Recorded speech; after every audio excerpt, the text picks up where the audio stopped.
Alors, Alexandre, PSPP qui invite François Legault à déclencher les élections. Oui, parce qu'il faisait son bilan de session parlementaire, comme tous les autres chefs de parti, puis on se comprend que grâce aux résultats dans les sondages, le Parti québécois marche sur l'eau en ce moment, et Paul Saint-Pierre Plamondon en a profité pour appeler François Legault à déclencher des élections, en disant que si il a fait sa marche dans la neige, puis que s'il prévoit rester, qu'il déclenche tout de suite des élections, puis qu'on épargne aux Québécois une session parlementaire en 2026 qui, selon lui, ne servirait pas l'intérêt public. Ce à quoi M. Legault a répondu extrêmement rapidement en disant que c'est le PQ qui avait fait passer une loi pour avoir des élections à date fixe au Québec, puis que s'il est juste confiant dans les sondages, c'est pour ça qu'il veut déclencher plus tôt, c'est un peu arrogant. Bref, c'était une dernière journée parlementaire qui n'était pas tant que ça dans l'esprit des fêtes aujourd'hui. PSPP qui marche sur l'eau, est-ce qu'il va faire la multiplication des petits pains fourrés? C'est ça qu'on avait, ma mère préparait des petits pains fourrés, des petits pains avec de la viande chaude dedans. Là. Tu me donnes faim, Richard. C'était bon, ça. Oui, le pain est un peu mou, là, ça fait du bien, la viande est une bien espèce de livrée. sloppy Joe de Noël, là, c'est vraiment bon, ça. Par contre, le céleri avec du fromage Cheese Whiz dedans. Ouais, ça, non. Je sais pas. Toi, t'es-tu un fan? Moi, je prendrais le céleri en me disant il faut quand même que je mange des légumes à soir. Ouais, c'est ça. Faut digérer comme quelque chose. On a des stratégies. Mon cousin et moi, on a toujours eu des stratégies pour être capable de manger le plus possible dans le buffet de Noël. Là, comme sans se tanner, sans s'écœurer depuis qu'on est jeune. Pour ça, je suis rendu grand aujourd'hui. Ottawa achète 6 avions à Bombardier. Ouais, c'est tout un contrat qui a été signé là, par Ottawa. 753 millions de dollars à Bombardier pour 6 avions Global 6500 qui vont aller aux Forces armées canadiennes. Dans le fond, c'est des appareils civils, mais pour des besoins militaires. On va les utiliser pour tout ce qui est aide humanitaire, évacuation aéromédicale, des interventions de catastrophes naturelles, tout ce qui est lié à la sécurité nationale. Et on va remplacer comme ça les CC-144 Challenger, qui sont les avions qui sont utilisés en ce moment par les hautes huiles de l'armée. On dit que le premier va arriver d'ici 2027. On veut amener toute la flotte d'ici 2029.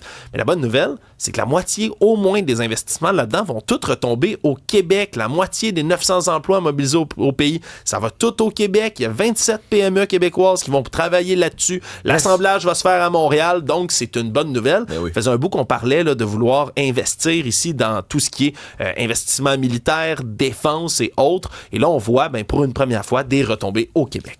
Jeffrey Epstein, qui avait la langue bien pendue. Est-ce que vous la comprenez? Bien pendue? OK, bon. Alors, Jeffrey Epstein, lui, c'est un homme qui savait organiser des parties. Ouais. Alors, maintenant, on peut voir des photos qui ont été dévoilées avec des personnages publics. Mais moi, c'est les objets. Qui ont trouvé. J'ai vu les photos, j'ai pas vu les objets. T'as pas vu les sextoys? On va y arriver dans quelques instants. Ils ont trouvé des sextoys, là, dont un gant. OK, chaque doigt du gant, c'est un butt plug. C'est quand même terrible quand on comprend le contexte derrière tout ça, là, quand on sait que si le consentement, c'est ça l'affaire, là, c'est compliqué. Là. Exact. Puis c'est des images, il y en a par milliers qui ont été transmises de tout ce qui est les héritiers de Jeffrey Epstein, là, ceux qui s'occupent, en anglais, on appelle ça the estate, là, tout ce qui est les restants là, de M. Epstein en termes matériels, mais ils sont allés chercher des photos. Ils en ont sorti des milliers et des milliers. Ils ont été obtenus par les démocrates qui en ont publié là, quelques-unes. Il y en a 19 qui sont diffusées aujourd'hui dans lesquelles, mais on voit Jeffrey Epstein, oui, des objets absolument scabreux là, qui provenaient directement du domaine de M. Epstein, mais d'autres photos où on voit, puis on peut peut-être les faire défiler comme ça à l'écran, des individus riches, puissants, connus, Woody Allen, Bill Clinton, le prince Andrew, Bill Gates. Là-dessus, on va s'attarder sur celle-là une petite seconde. Des condoms à l'effigie de Donald Trump, où il est écrit « I'm huge », « Je suis large ».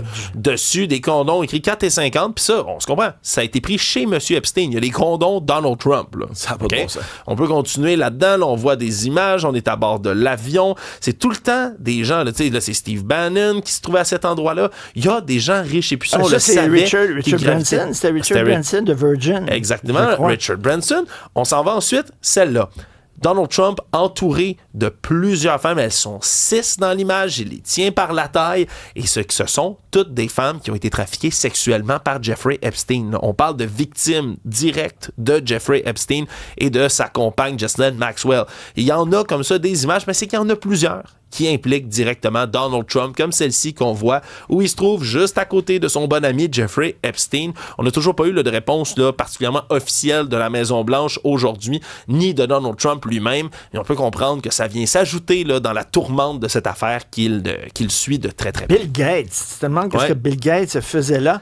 Dans les objets qui ont retrouvé des menottes, aussi des gags, il s'agit des genres de boules que tu mets dans la bouche là, pour que la personne puisse pas crier. Un baillon, là. C'est ça s'appelle le jawbreaker. Le casse-mâchoire. Le casse-gueule, le casse-mâchoire. Donc, ils mettent ça autour de la bouche des jeunes filles. C'est assez glauque. Très, très glauque, oui. Puis c'est à l'image de tout ce qu'on savait sur le financier, mais là, de voir des images, si on dit une image vaut 1000 mots, là, on peut voir directement le cercle d'influence qu'il y avait autour. Des jeunes filles, ou peut-être à ceux qui participaient là, à ces histoires-là, on ne sait pas. Ben oui.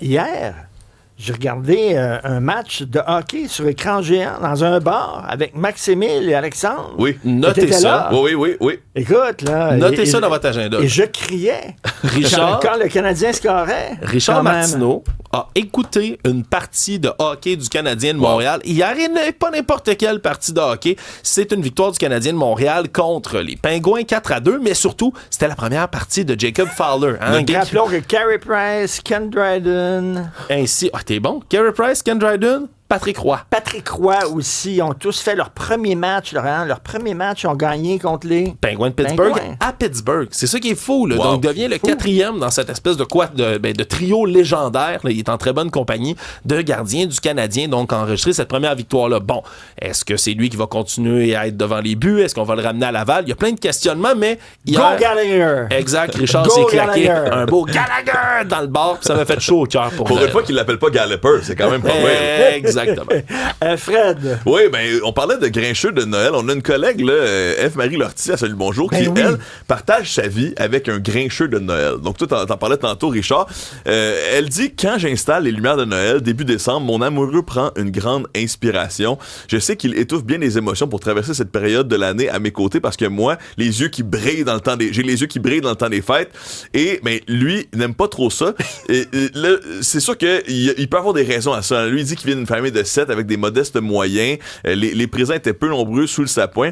Il se rappelle là, que sa mère lui a dit à 17-18 ans, si tu veux des cadeaux, fais-toi une blonde. Alors, on comprend pourquoi, parfois, ces souvenirs-là puissent ressasser, mais on vous invitait tout le long de l'émission à nous partager vos souvenirs de Noël, vos souvenirs agréables. Si vous êtes grincheux, écrivez-nous aussi. Là, vous êtes le bienvenu. 1-877-827-2346, 187 Cube Radio. J'ai Marcel de Montréal qui m'écrit que dans un party des fêtes, un de ses amis réchauffés a bu un verre, mais rempli de cigarettes. Le verre de Butch. Joyeux Noël. Quelle horreur.